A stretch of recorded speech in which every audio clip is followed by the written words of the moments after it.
bem, meus amigos, minhas amigas? André Luiz Alves. Estamos começando mais um podcast Conexão Espírito Santo. E hoje o podcast com meu amigo Luciano Pingo, foi prefeito de Ibatiba, né? Foi presidente da Munis. E hoje nós vamos conversar aí sobre a sua trajetória política, sobre as perspectivas para 2026. Você que é uma jovem liderança aí do Espírito Santo, seja bem-vindo, Pingo. Muito obrigado pela sua presença aqui no nosso podcast. Bom dia, Espírito Santo. Bom dia, principalmente a minha região do Caparaó, a cidade de Ibatiba. Tá fazendo como diz na minha cidade, uma prosa com o nosso amigo André. É um orgulho pra gente também te reencontrar. André, que é um grande militante da vida pública do Estado do Espírito Santo, um amigo da minha época de MDB. E vamos fazer uma boa prosa, um bom papo aqui. As pessoas falam do Luciano como prefeito de Ibatiba, como presidente da Munis, né? Você iniciou no PMDB, lembro de você na juventude do PMDB, que fez um trabalho muito importante com a juventude, que eu acho importante. Mas as pessoas queriam saber a trajetória do Luciano Pingo antes da política, o que que levou o Luciano Pingo a se interessar pela política. Se pudesse falar um pouco da sua trajetória. André, assim, desde o movimento estudantil na Escola Maria Trindade, eu sempre gostei de participar desses atos de cidadania. Mas assim, na campanha de 1992, eu já ficava para as ruas de Ibatiba distribuindo, né, na nossa linguagem popular, o famoso santinho dos candidatos. Ah, mas você distribuía de quem? Distribuía de todos. Até mesmo que no interior, principalmente naquela época, o período eleitoral era uma festa.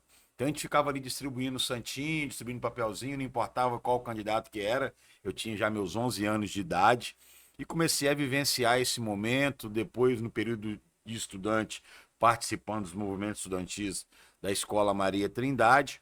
Mas o ápice mesmo veio em 2000, quando o prefeito Soníter Miranda Saraiva me convidou para filiar ao PSDB na época e ajudar a estruturar no nosso município de Ibatiba a juventude tucana. Foi quando comecei de fato a vivenciar a política eleitoral do meu município e até mesmo a política do estado do Espírito Santo. Soníter ganha a eleição em 2001 para exercer o mandato 2001 a 2004 e me convida para exercer o cargo de secretário de Esporte e Lazer do município de Ibatiba.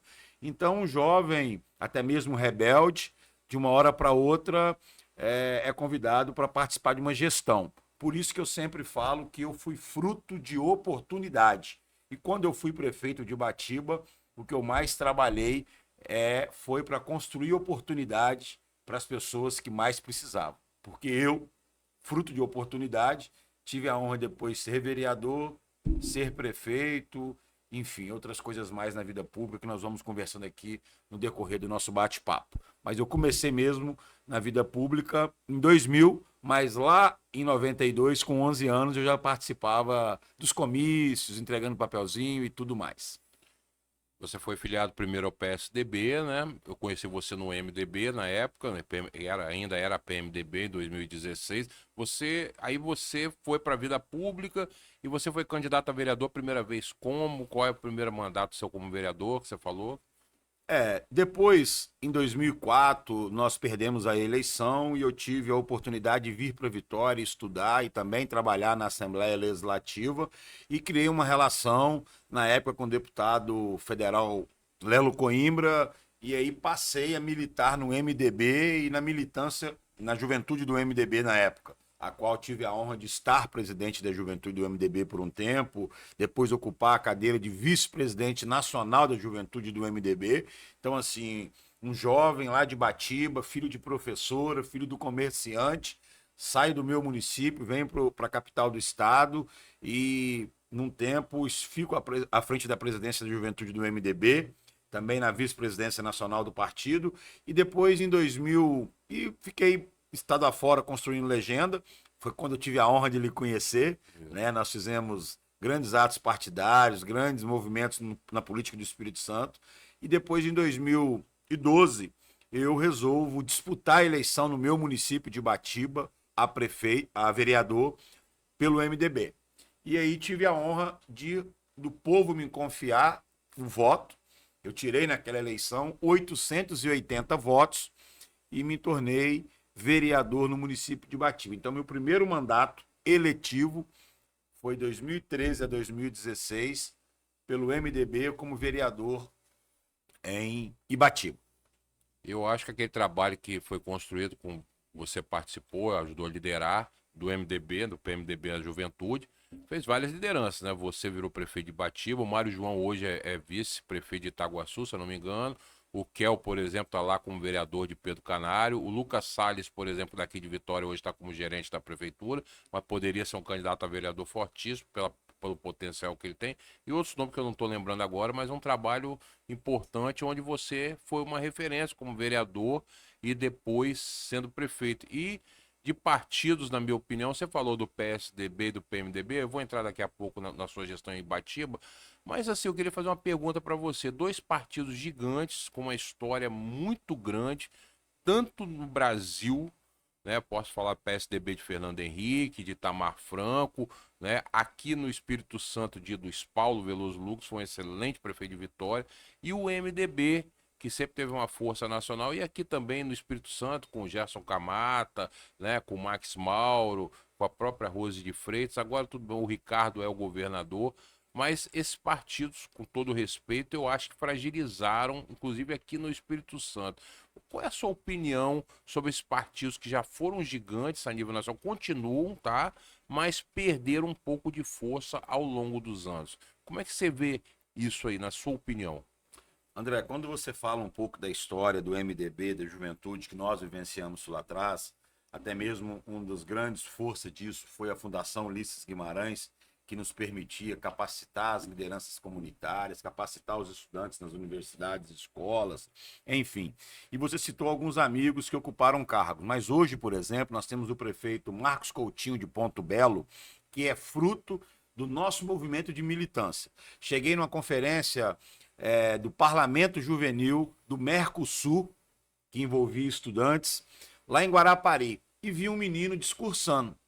Com pouco eu falei assim, vou lá, quando ele acabou o discurso, vou conversar com esse menino. E era Marcos Coutinho, que hoje é prefeito de Ponto Belo.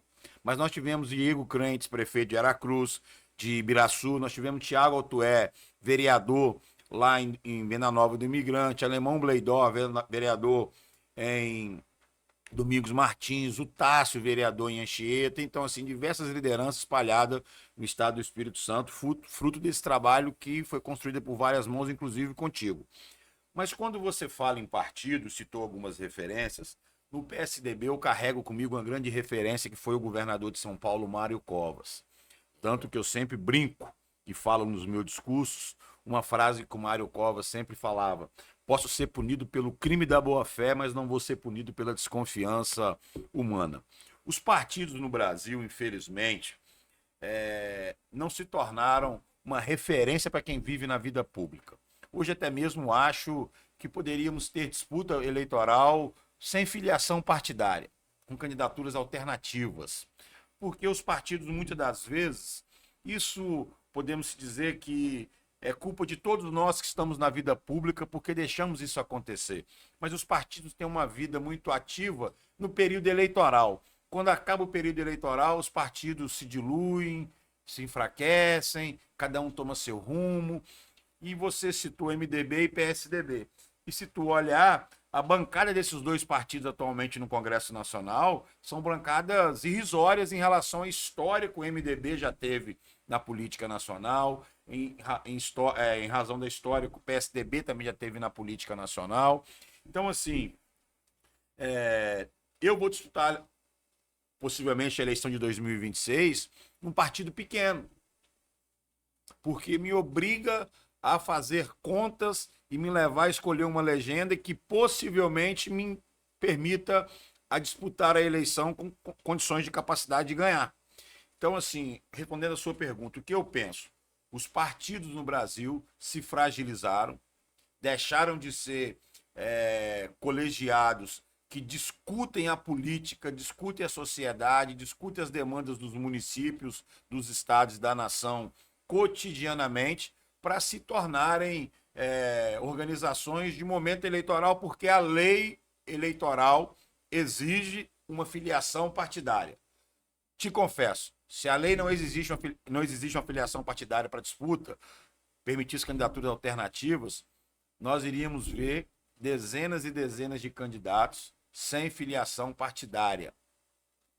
Por quê? as legendas, de fato, eu sei que é um tema polêmico que nós estamos falando, mas a legenda, de fato, ela não cognu com aquilo que eu penso, com o que você pensa, ela não reflete aquilo que a sociedade pensa. Mas eu preciso de um partido, e nessa ainda polarização que o Brasil vive, de direita e esquerda, isso nos leva ainda a muitas das vezes tomar decisões que nem é aquilo que nós vamos trabalhar no nosso mandato. Tomamos decisões muitas das vezes de fazer uma filiação, mais para atender o interesse momentâneo. Então essa que é a minha opinião. Os partidos deixaram de ser uma instituição forte, coordenada, uma instituição que pode somar muito para o Brasil, para virarem moedas de candidaturas do momento. Se você pegar, finalizando a minha fala nesse tema, você pode olhar na Assembleia Legislativa, na bancada do Espírito Santo, na bancada federal, no Congresso, quantos deputados que trocam de partido cotidianamente para atender o interesse daquele momento. Cada eleição, uma história. Pô. Teve outro fato que eu acho que ajudou muito. Eu vejo essa questão de o prazo de filiação ser até 4 de abril, por exemplo, qual foi esse ano, 6 meses antes da eleição. Isso vira desculpa a seriedade, uma disputa aí, né? A pessoa querer escolher o partido. Antigamente, e até 2010, até a eleição de 2014, era um ano antes. Você tinha que se filiar até outubro. Isso mudou a partir da eleição de 2016. E aí eu concordo. E você vê que na questão do Espírito Santo, por exemplo, o MDB, agora não que filiaram o Mazinho e o Vandinho, que estavam inclusive no PSDB. Na última eleição, o PSDB só fez 2 estaduais, que foi Vandinho e Mazinho, que na verdade migraram em cima da hora pro partido. O Vandinho um pouco mais antigo. E o MDB não conseguiu fazer nem um deputado federal, nem um deputado estadual. Então, assim, você vê como é que são partidos gigantes que acabaram, né, perdendo espaço aí do mercado político. E aí, Pingo, você, 2016, disputou a eleição para prefeito de Batiba e venceu a eleição.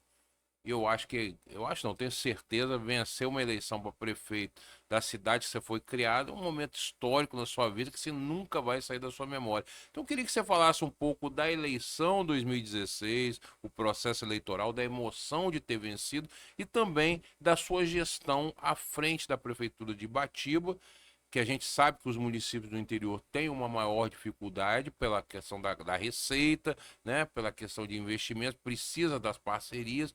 Depois eu vou entrar até num tema que foi falado semana passada pelo ex-governador Paulo Artung, que eu gostaria de saber a sua opinião sobre esse assunto, da questão da municipalidade, municipalista.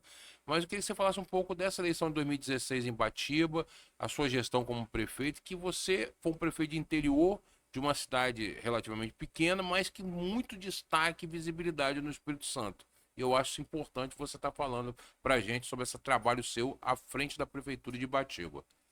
Na verdade, André, eu sempre fui um guri, um jovem, de sonhos e nunca me preocupei em enfrentar os desafios para vencer na minha vida.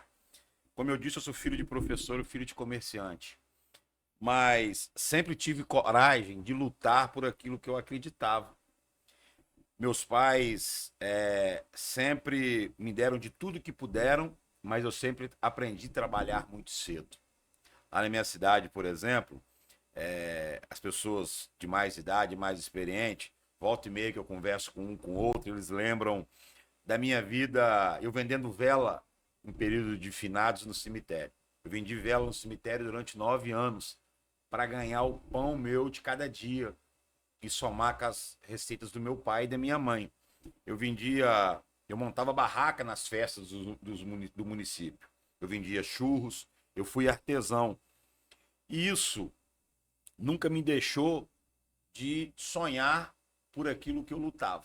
Por isso que eu falo, eu fui fruto de oportunidades. Em 2013 disputei a primeira eleição, ganhei para vereador e o meu grupo perdeu a eleição para o executivo. Então, automaticamente, eu virei vereador de oposição ao prefeito da época. E quando eu assumi o mandato, eu já tomei uma decisão. Eu vou disputar a eleição de prefeito em 2016. Independente do resultado que der, eu vou disputar a eleição de prefeito em 2016. E comecei a fazer o meu mandato de vereador muito combativo, muito ativo, com muitas parcerias na Assembleia Legislativa e no governo do Estado na época, levando recursos para o meu município, independente da posição política em relação ao prefeito. E fizemos um mandato, assim, muito destacado na região do Caparaó e principalmente em Ibatiba, que é a capital capixaba dos tropeiros. E aí, em 2016, eu disputo a eleição para prefeito, fiz uma boa organização partidária, fui construindo isso ao longo do tempo, as chapas de vereador, os partidos para coligação que ainda podia realizar e tudo mais, e me tornei prefeito daquele município. Eu sou o primeiro vereador de Ibatiba que se torna prefeito. E sou o prefeito mais novo da história da Terra dos Tropeiros. Assumo o mandato em 2017, para a gestão 2017 e 2020. Assumo o mandato com muitos desafios. Todos os homens e mulheres que passaram pela gestão de Ibatiba deixaram as suas contribuições importantes para o nosso município, mas também deixaram desafios para o próximo sucessor ou sucessora. Deixaram desafios para o futuro. Eu assumi um governo, uma prefeitura muito desorganizada. Muito desorganizada. O índice de pessoal totalmente acima da LRF. Sem estrutura de trabalho, sem máquinas, sem equipamentos, população muito desassistida, a autoestima da nossa população muito baixa naquela época. E eu, quando assumo o governo, já enfrento a primeira crise, que foi a febre amarela. Com muitos casos de febre amarela, inclusive de morte. Então, eu assumo o governo e menos de 20 dias depois que eu estou na prefeitura, eu já tenho uma crise de saúde pública que foi de febre amarela. Teve momentos na minha gestão, no meu 1 ano e meio de gestão, que a minha mãe várias vezes falou comigo que eu deveria entregar o mandato porque aquilo não era para mim. De tanta crise que eu enfrentei. Porque eu tive que chegar e fazer uma virada de página na gestão municipal. Tive que cortar várias gorduras, tive que cortar na carne, tive que tomar decisões duras para colocar a máquina pública se organizar para entregar um futuro de oportunidade, um futuro mais próximo para a população que acreditou em mim. Meu primeiro 1 ano e meio de gestão, lhe confesso, foi no deserto. No deserto. Um município que eu tive que tomar decisões duras, decisões ásperas, para lá na frente ter resultado. Então a própria população, que tinha uma esperança muito grande na nossa gestão, começou também a fazer uma cobrança muito forte em cima da administração que eu não consegui entregar naquele momento. Mas felizmente encerramos 2020 com uma das gestões mais bem avaliadas da história de Ibatiba. Fizemos obras importantes naquele município. Quero destacar aqui as paralelas da BR-262, que é a chegada do município de Ibatiba. Vários prefeitos prometeram aquela obra. Alguns começaram, mas por problemas administrativos não puderam continuar. Mas nós, quando assumimos a gestão, um dos nossos compromissos foi fazer as paralelas da BR-262, que é o cartão postal de Ibatiba hoje, que é a chegada do nosso município. Reformamos escolas, garantimos um pagamento digno aos nossos funcionários, não fazendo aquilo que eles mereciam e sonhavam, mas conseguimos reduzir o índice da LRF, calçamos ruas, voltamos às nossas grandes festas dos nossos municípios, devolvemos a autoestima para a nossa população.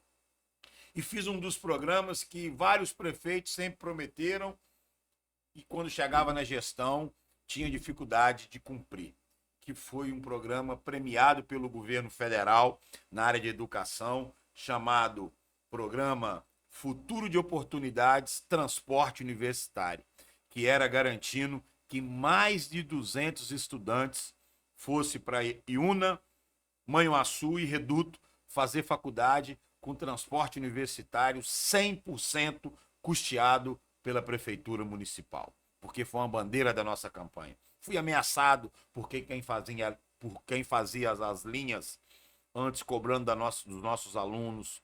Fui chantageado, enfrentei barreira, mas não desistir de fazer o programa e colocar rodar, que até hoje está lá atendendo a nossa população de Batiba. Então, entrei em 2017 e 18. Foi desafiante. 19 e 20. Foi ano de entregas e mais entregas para a nossa população. Tanto que na eleição de 2020 eu me tornei o primeiro prefeito reeleito da história do nosso município de Batiba. Por quê? Nós tomamos medidas duras, arrumamos a casa, mas depois devolvemos o imposto que a população paga em melhorias, em investimento para aquela terra dos tropeiros, que é a terra que eu amo, que é destaque na região do Caparaó, que é destaque no estado do Espírito Santo, e depois de 2021 a 2024, que foi o nosso segundo mandato como primeiro prefeito reeleito daquela cidade, fizemos obras importantes, investimentos importantes.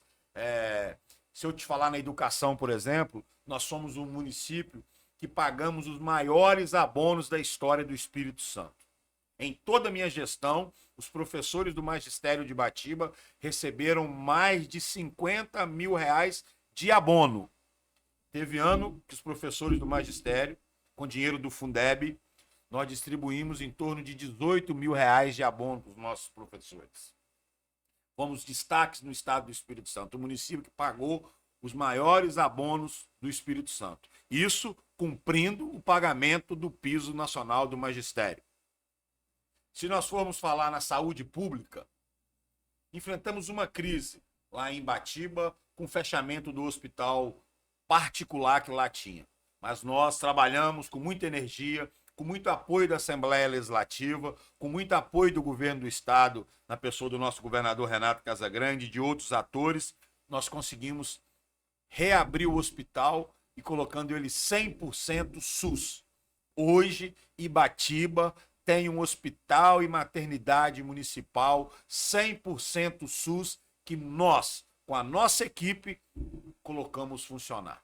Então, hoje, nós temos um hospital 100% SUS. Quando eu entreguei em 2024 a gestão, tinha até cirurgias oftalmológicas lá em Batiba, de catarata e pterígio. A pessoa fazia no nosso município, no nosso hospital, que nós abrimos.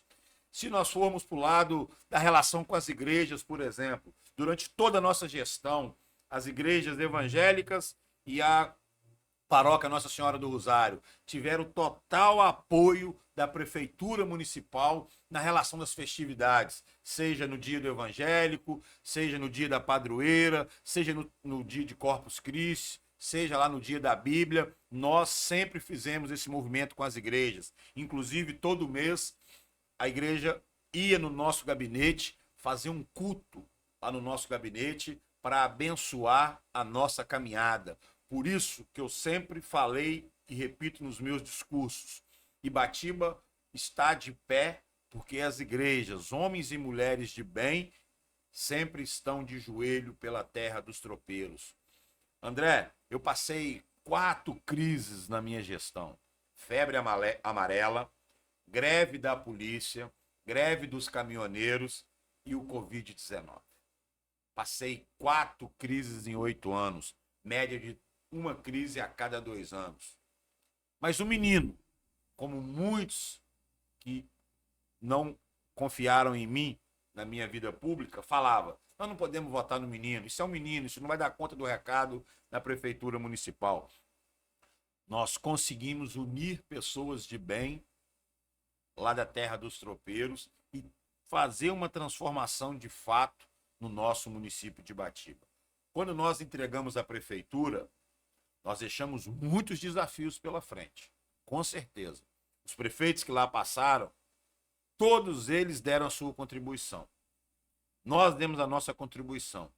E eu peço, Papai do Céu, noite e dia, que ele ilumine, dê muita sabedoria e muita energia para que a equipe que está hoje gerindo o nosso município possa fazer um governo melhor ainda do que nós fizemos. Porque quem vai ganhar é a população. Por exemplo, com nossos funcionários públicos, nós criamos um ticket de alimentação de R$ 500. Lá não tinha ticket para os nossos funcionários. Nós criamos um ticket de alimentação de R$ 500 para cada funcionário. O professor, por exemplo, ganhava o piso do magistério mais os R$ 500 de ticket alimentação.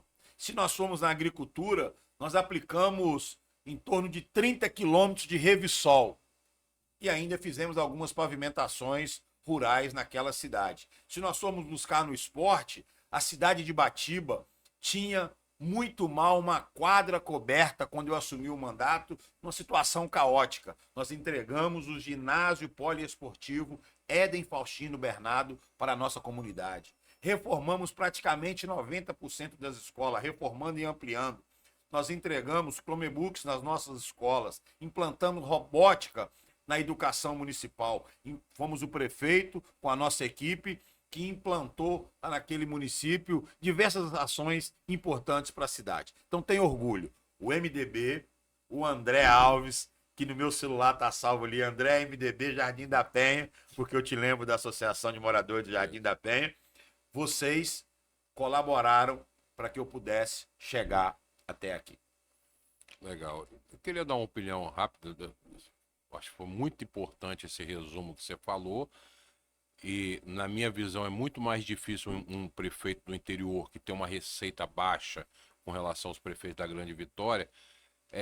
Você organizou a máquina administrativa, que eu acho isso importante. Para você organizar, você tem que cortar gastos, para você ter uma capacidade de investimento com recurso próprio, que não é fácil, principalmente na cidade interior.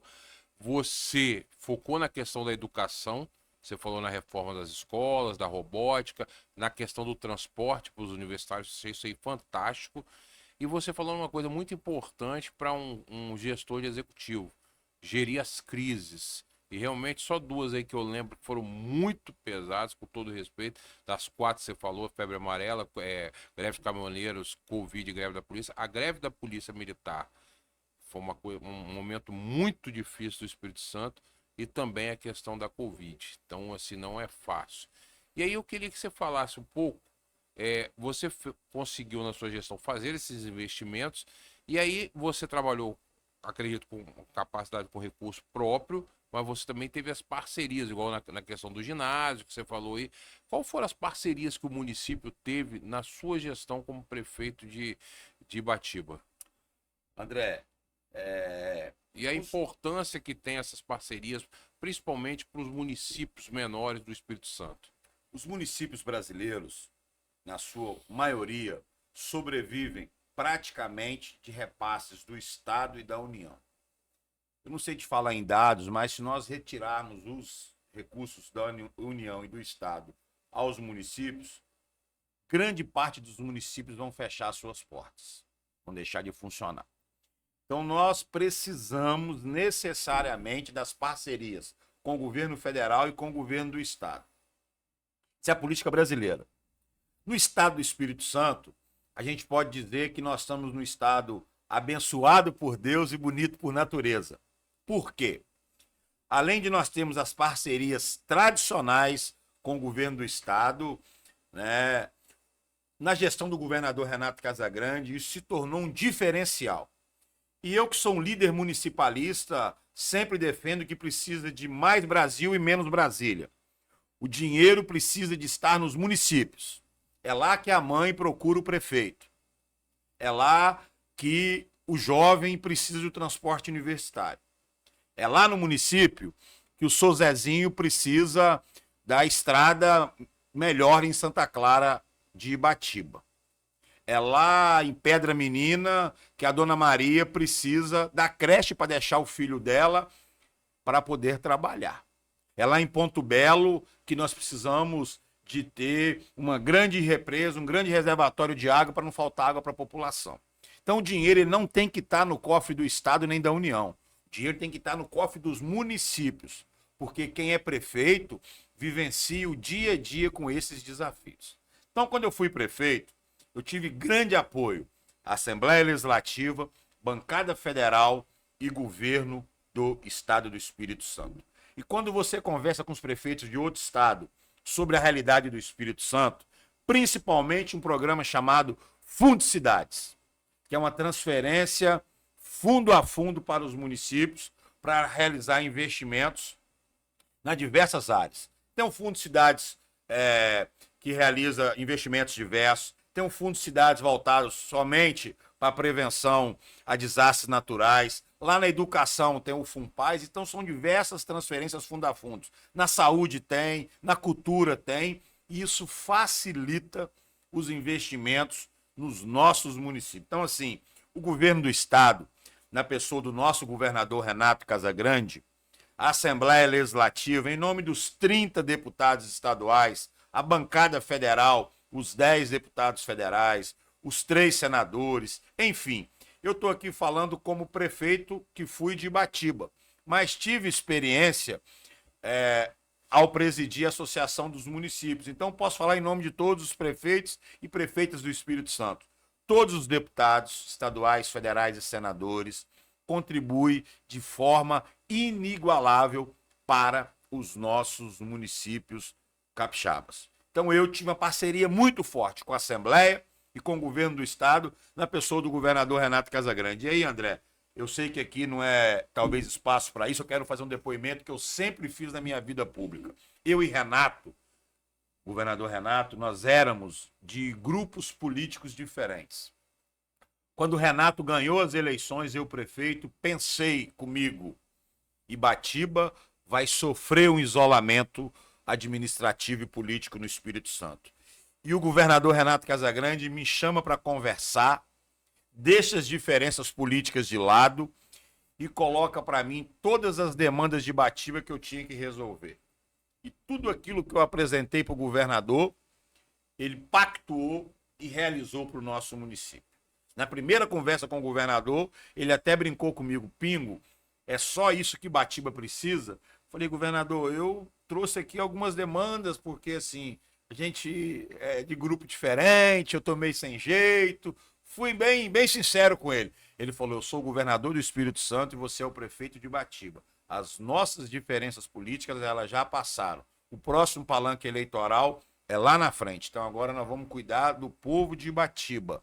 E Renato até contou um pouco da história dele com o Ibatiba, que ajudou ele a ser deputado federal, ser senador e tudo mais. Então o governador Renato Casagrande, um homem de um coração gigante, que não colocou as diferenças políticas à frente dos desejos de interesse da população de Ibatiba. Então uma das principais pessoas que me ajudaram, o governador Renato Casagrande, aqui em Vitória, e eu sendo prefeito de Ibatiba. E claro, o mais importante é as bênçãos de Papai do Céu. Que se não fosse Papai do Céu, se não fosse nosso Deus, nada disso tinha acontecido na terra dos tropeiros.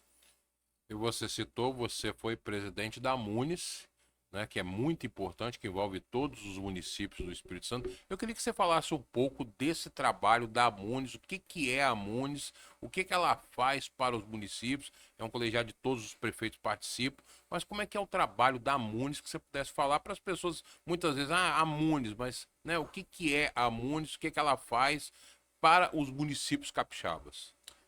A Munis é a Associação dos Municípios do Estado do Espírito Santo. Existe há mais de 50 anos para defender os interesses municipalistas. Em todos os estados da federação existe uma associação de municípios. Alguns entendem como associação de prefeitos.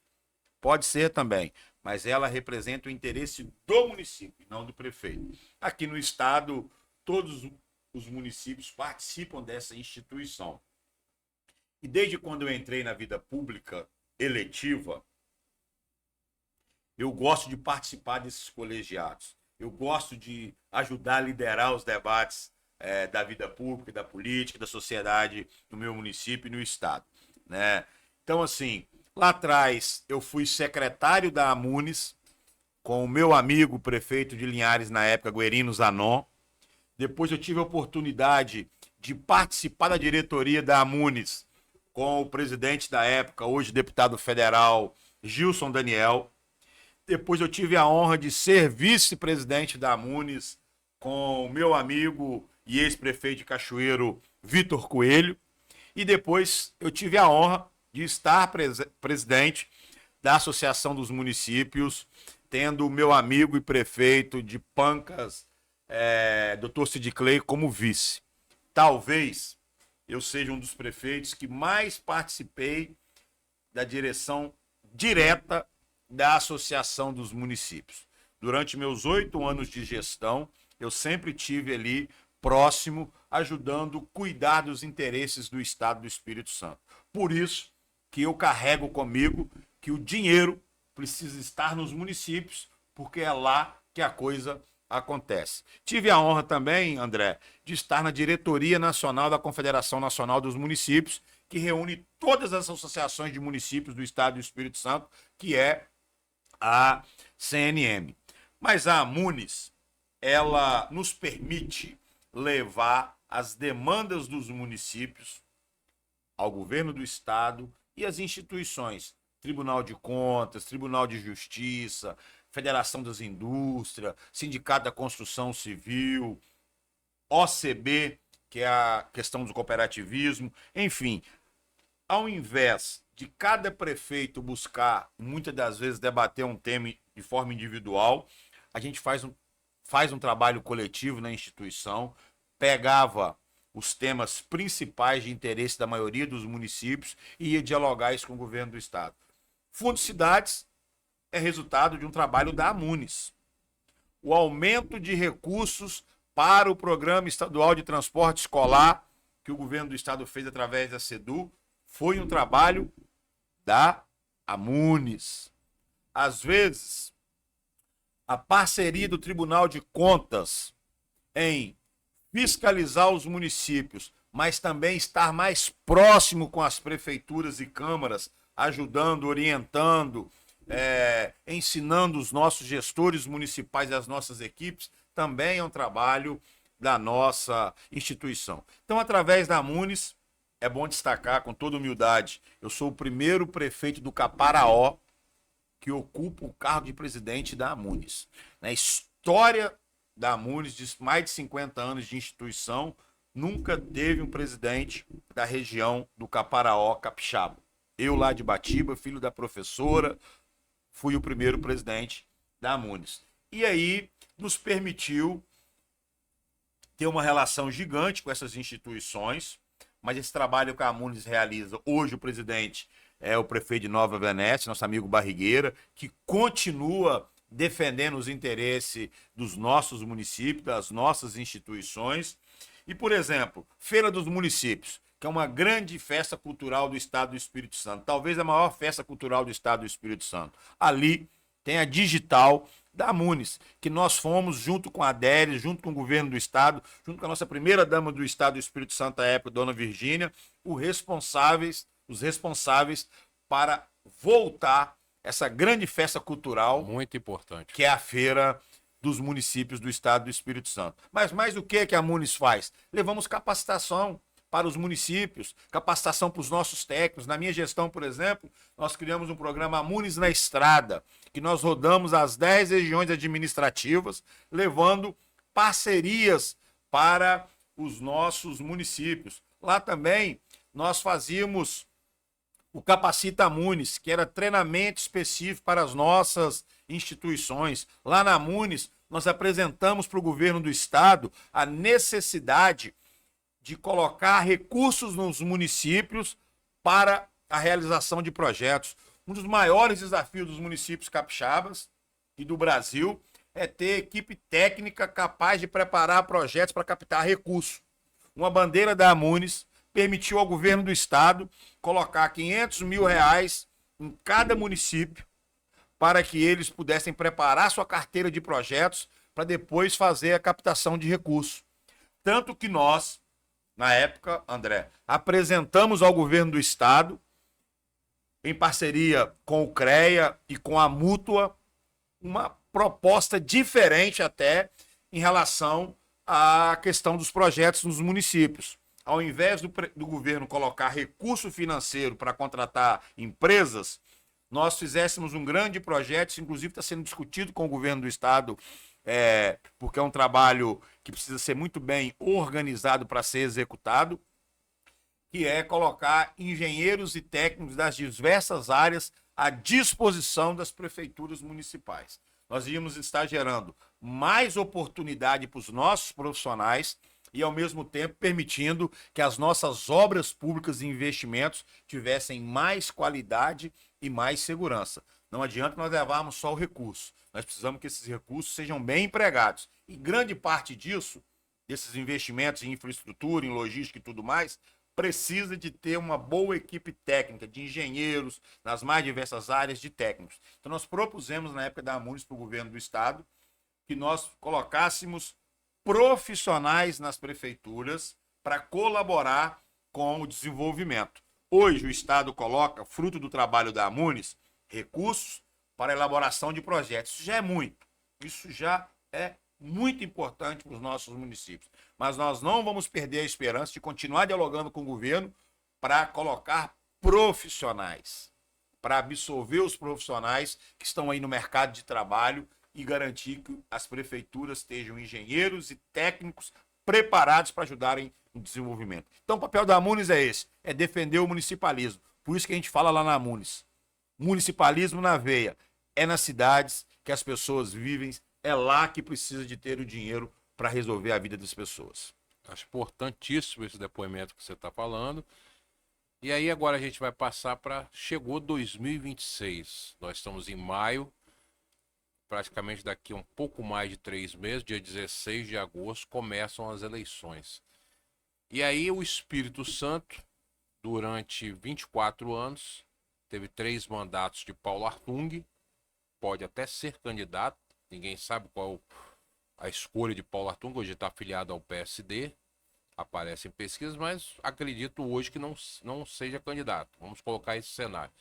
Então, durante 3 mandatos, tivemos Paulo Artung, e 3 mandatos tivemos Renato Casagrande. Então o Espírito Santo, esse ano, pode ter, né, um novo nome que não seja nem Paulo nem Renato. Hoje, dentro das pesquisas, disputa-se o Ricardo Ferraz, que está como governador agora, assumiu, e o ex-prefeito de Vitória, que recentemente renunciou para disputar a eleição, que é o ex-prefeito Lourenço Pasolini. Mas eu queria falar do Luciano Pingo. Luciano Pingo chega com a bagagem de prefeito, de vereador de Batiba, de prefeito reeleito de Batiba, de presidente da Amunis, o que saiu das fronteiras de Batiba para conhecer, né, para debater todo o Espírito Santo. E você chega para uma eleição, né, você é pré-candidato a disputar uma vaga na Assembleia Legislativa. Recentemente você filiou-se ao Agir, né, que é dirigido pelo deputado Hudson Leal. Montaram uma chapa boa na nossa avaliação, a gente faz uma avaliação política, uma chapa pode fazer de 2 a 3. E aí eu queria saber a perspectiva do Luciano Pingo para 2026. É um ano importante, é um ano que o capixaba vai para as urnas novamente. Eu acho que a gente não pode errar nesse voto de deputado estadual. Muitas vezes a gente fala muito na eleição do governo, é importantíssimo, né, porque decide o estado do Espírito Santo dos próximos 4 anos. E aí é uma escolha importante. Nós temos 2 vagas para Senado, uma particularmente acho que será do Renato Casagrande, e a gente também tem a eleição para a Câmara Federal e para a Assembleia Legislativa. E aí você, no seu depoimento como prefeito, citou a importância dos deputados da Assembleia Legislativa e também da bancada federal que te ajuda. Mas você... Hoje é um pré-candidato, né? A gente não pode falar candidato ainda, só de 16 de agosto, a disputar uma vaga na Assembleia Legislativa. E eu tenho certeza que isso é muito importante para o Espírito Santo, por ter um jovem com a sua bagagem, mas também lá para Ibatiba e para a região, né, ter um parlamentar. Mas eu queria que você falasse qual é a perspectiva para 2026 e o porquê que você vai enfrentar, possivelmente, né, vai confirmar essa candidatura, mais uma vez esse desafio, mais um novo desafio, e numa eleição que para mim é uma das mais difíceis, que é a eleição para deputado estadual. Por que eu estou falando isso? Porque é uma eleição que disputa ex-vereadores, disputa ex-prefeitos, né? Disputa políticos que já foram deputados, fora a grande maioria que está na Assembleia Legislativa, que vai disputar uma reeleição. Então não é uma eleição fácil. Então, eu queria que você desse um depoimento da sua expectativa para 2026 e, na minha avaliação política, eu tenho liberdade para falar isso, acho que você é um dos nomes cotados aí do Agir para ser um forte candidato à disputa dessa vaga para a Assembleia Legislativa. Então, a palavra está com você. André, na verdade, depois que a gente entra na vida pública, a gente passa a pertencer, a nossa vida pertence a grupos de pessoas da sociedade que confiam no nosso trabalho, né? Então, assim, hoje o nosso nome está colocado dentro do agir como pré-candidato, e aí precisa de passar lá pela convenção, pelas regras eleitorais, para possivelmente disputar uma eleição, é porque as pessoas do Caparaó Capixaba e até mesmo do estado do Espírito Santo, de outras regiões, compreendem que nós podemos fazer uma boa representação no parlamento estadual. O estado avançou muito, mas nós temos grandes desafios pela frente, principalmente no estado do Espírito Santo, com o que a reforma tributária vai nos trazer de prejuízos financeiros. Então, hoje, nós vivemos um mar de rosa no Espírito Santo. Nós vivemos um paraíso. Todos os municípios muito bem economicamente administrados, o Estado sendo muito parceiro, o Estado com seu fundo soberano reservando dinheiro para as futuras gerações. Enfim, o crescimento do Espírito Santo ele é destaque no país. Os índices da administração pública Brasil afora em relação ao Espírito Santo eles são destaques. Mas daqui a pouco nós temos um possível terreno sombrio para nós enfrentarmos. E aí nós precisamos de ter pessoas no parlamento que conheçam de fato o que é a vida pública, o que é gestão pública para melhorar a vida das pessoas. Então, o que nos leva a colocar o nosso nome à disposição do Estado do Espírito Santo e principalmente da região do Caparaó, Capixaba e do sul do nosso estado. É a possibilidade de nós continuarmos servindo a nossa sociedade. O Caparaó, ele já foi descoberto. O Caparaó recebe muito recurso, mas ele precisa de fato estar no trilho do desenvolvimento que a nossa região merece e o nosso povo sonha. O sul do estado, ele precisa, mais do que tudo, de ter um apoio no desenvolvimento como tem na região norte através da Sudene. O governo do estado lançou aí o Parque Log no sul. Já é um grande caminho, mas nós precisamos de mais ferramentas. Se pegarmos aí há décadas atrás, o sul do estado do Espírito Santo estava no nível de desenvolvimento bem além do norte. Hoje, isso mudou totalmente. O norte está à frente no desenvolvimento em relação ao sul. Mas nós não queremos largar o norte para trás. Nós queremos que norte e sul caminhem na mesma proporção, porque isso é bom para o Espírito Santo. Nós não queremos que o Caparaó seja melhor que a região serrana ou melhor que a região sudoeste. Nós queremos que todas as regiões se desenvolvam de forma igualitária. O Caparaó, por exemplo, ele tem um potencial turístico gigante. E o Caparaó, muito mais que parte da região serrana, ele tem mais belezas naturais, a água, a riqueza em água que o Caparaó tem, poucas regiões do estado do Espírito Santo têm. Então foi o que eu disse, o Caparaó já foi descoberto. Mas nós precisamos, de fato, que o Caparaó esteja ligado nos trilhos do desenvolvimento. O governo do estado tem investido muito no interior. E o Caparaó não é diferente. Nós não podemos reclamar dos investimentos que lá chegam. Mas nós temos grandes desafios no Caparaó. Lá na minha região, por exemplo, nós precisamos de um hospital regional mais resolutivo ali no Caparaó Capixaba, no Merco IM, pode-se dizer, que é Ibatibe, Unirupi, Bitirama e Muniz Freire. Nós precisamos disso. Nós não podemos continuar tirando toda a população do estado lá do interior e trazendo para a Grande Vitória ou para Cachoeiro para resolver os seus problemas de saúde. Avançamos muito, mas precisamos de avançar mais. Nós precisamos de garantir mais infraestrutura rural para o homem do campo. A aplicação de Revsol, que é destaque no estado do Espírito Santo, ela precisa se ampliar cada vez mais e passar a ser política de estado e não política de governo. Nós precisamos que 100% das nossas estradas rurais estejam Revsol aplicado. O que o homem do campo precisa é de estrada boa e de saúde de qualidade. O resto com a coragem e a dignidade que eles têm, homens e mulheres, eles fazem o mundo girar, fazem a economia do Espírito Santo girar. Então, assim, ao colocar o nosso nome como pré-candidato, é porque as pessoas, os nossos amigos, as lideranças, pastores, padres que nos conectam no dia a dia conversando com a gente, os empresários, o aluno da escola, a dona Maria lá de Santa Maria, que o filho dela formou porque nós garantimos o transporte universitário, o São João lá do bairro Boa Esperança em Ibatiba, que pôde enxergar melhor porque nós fizemos a cirurgia de catarata lá em Ibatiba. Essas pessoas que nos dão energia no dia a dia de poder continuar servindo o Estado do Espírito Santo. Nós não estamos dizendo que a Assembleia Legislativa não tem sido parceira dos municípios. Tem sido e muito. Mas nós precisamos ir além. Nós precisamos de deixar o debate ideológico de lado e passar a debater os problemas da cidade. Nós precisamos de colocar comida na mesa das pessoas. Nós precisamos de garantir, como eu disse aqui, saúde mais acessível lá no interior do estado.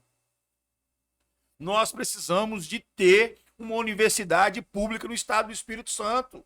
Unir a força do IFES, a força da UFES, a força do governo do estado e dos municípios, mas nós precisamos de ter uma universidade pública aqui. E que ela começa, André, a ser instalada nas regiões que têm o menor IDH, menor índice de desenvolvimento, para transformar a vida das pessoas. É isso que nós acreditamos que nós podemos colaborar lá no parlamento. E, claro, defender o interesse dos 78 municípios, porque é na cidade que as pessoas vivem, é lá que a nossa vida acontece e é lá que os problemas estão. Luciano, a gente está encerrando praticamente agora o nosso podcast, mas eu quero fazer um depoimento, até porque conheço você e a gente conhece a política do Espírito Santo. Eu torço que tanto a Assembleia Legislativa como a Câmara Federal, seja o governo, o Senado, o capixaba saiba escolher bem. Eu acho que tem que conversar com as famílias. E eu, particularmente, eu sou um cara que não tenho medo de falar o que eu penso. Eu fico muito triste de hoje ver muitos personagens, a rede social, Instagram, criou muitos personagens da política que não tem história de entrega nenhuma. E eu fico muito feliz de ver um cara igual você, que tem uma história, que pavimentou uma história, né? Lá como, né, na juventude, tanto do PSDB como do PMDB, que foi vereador de Ibatiba, que se transformou em prefeito reeleito de Ibatiba, que foi presidente da Munis. Então você tem um currículo. E eu torço muito que um nome como você, que é uma jovem liderança, não só do Caparaó, mas eu acho que do Espírito Santo, possa ter êxito na eleição da Assembleia Legislativa. Porque isso é bom, não só para Ibatiba e Caparaó, isso é bom para o Espírito Santo. Eu tenho uma turma aí, com todo respeito, tá falando de nova política. Só que, desculpe a seriedade, eu sou contra essa palavra nova política. Eu sou a favor da boa política. Eu sou a favor do encontro de gerações. E você que é uma jovem liderança, realmente consolidada, com história, né, com entregas, com resultados, falou carinhosamente da sua vida quando você começou lá em Ibatiba, do prefeito que te deu a oportunidade, esqueci o nome dele agora, mas Soniter te deu a oportunidade de ser secretário de esporte, e você falou com carinho do governador Renato Casagrande, e eu acho isso importante. Eu acho que essa fala de nova política ela é uma fala de exclusão. Eu acho que a gente tem que unir gerações. Você falou também de um político que eu respeito demais, que é o ex-prefeito de Linhares, Guerino Zanon, para mim, o melhor prefeito da história de Linhares. Então você está de parabéns, porque eu acho que é políticos como você que o Espírito Santo e o Brasil precisam. Jovem, mas com trabalho, com entrega, com formação e respeitando os mais experientes. Porque o Espírito Santo ele tem uma reconstrução a partir de 2003. Isso é legítimo. A gente pode falar de Renato, a gente pode falar de Paulo Artung, a gente pode falar de Ricardo Ferraz, que foi secretário de Agricultura de Paulo, a gente pode falar de Sérgio Vidigal, que foi um excelente prefeito na Serra, a gente pode falar de Guerino Zanon, Luiz Paulo Veloso Lucas e tantos outros políticos que passaram e deixaram a sua contribuição nos seus municípios e também para o Espírito Santo. Então, quero que você deixe uma mensagem final aí do podcast e quero te agradecer que você dedicou seu tempo hoje aqui para vir no nosso podcast, né? E falar sobre a sua história e sua trajetória. E que Deus abençoe o seu desafio que você vem aí, que você vai, né, enfrentar agora daqui a uns meses e que você tenha sucesso e êxito nas urnas. André, olhando aqui o nome do seu podcast, Conexão Espírito Santo, foi essa conexão que o Estado construiu lá atrás, unindo homens e mulheres, instituições privadas e públicas, que permitiu o Estado chegar até aqui. Todos os homens colaboraram para que nosso Espírito Santo fosse destaque para o país. Como você disse lá atrás, o nosso governador Paulo Hartung, nosso governador Renato Casagrande, e hoje quem está liderando esse momento é o nosso governador Ricardo Ferraz. Mas se nós pegarmos o exemplo do Espírito Santo há anos atrás, que nós não tínhamos grandes disputas políticas, foi isso que permitiu que nós saíssemos do cenário do fundo do poço que nós estávamos há mais de 20 anos atrás. A união das pessoas, das instituições que nos permitiu fazer isso. Reconhecer os êxitos, reconhecer quem te estendeu a mão, isso é mais que obrigação. Reconhecer quem te ajudou e quem ajudou o nosso Estado é mais que obrigação.